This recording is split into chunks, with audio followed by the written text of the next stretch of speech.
any activities that I can use it at home can help him? Yes, there are many. I will show you each one. This is a sensory bin. I use different materials from my kitchen. Anyone can have it.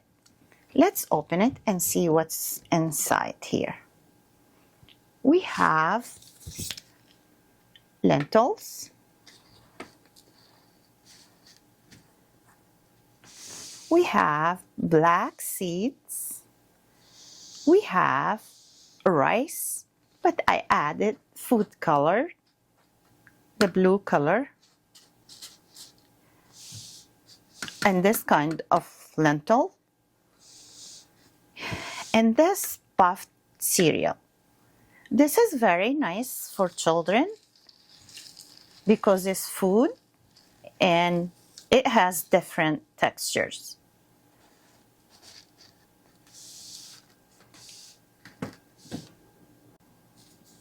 You can use this spoon, and here is bowl. Child can learn how to eat and feed himself using a spoon.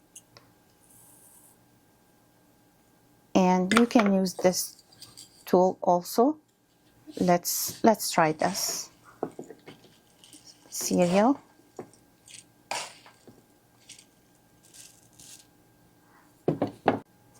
We can use this cup. Child is better to use his fingers to touch it. Fill it and like this. And let's see the rice after, I color it. It looks so nice. We can add some tools like this spoon and this cup.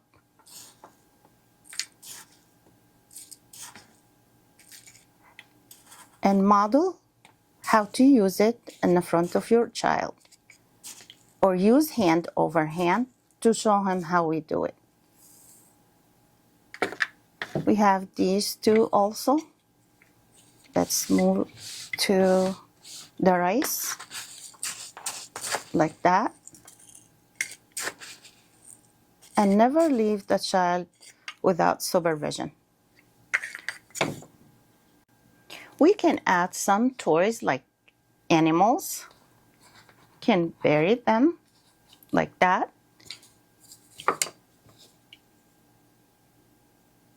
Dolphin here, so child can dig and find it.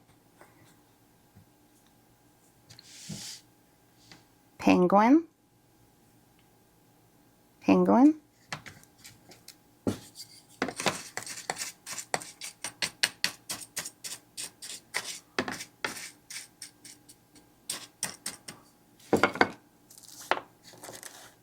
Polar bear.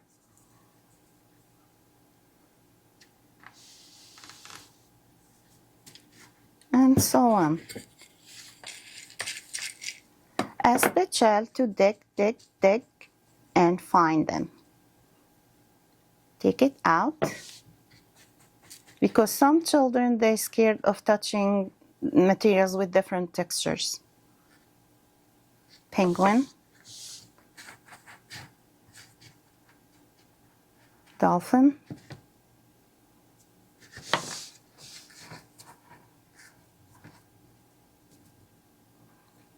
Cow. This is first bin I create. I have a question. How these activities will help the child doesn't follow directions, doesn't talk? Children with sensory, they don't use their sense as we do. They don't look and see items or objects as we do. They don't hear words. They don't follow directions. The loud sound, it bothers them. The lights also bother them. Working with their sensory and using these sensory activities will help them regulate their sensory and will improve them a lot. I hope you like it and use it with your child at home. Thank you for watching and see you next time. Bye, Miss.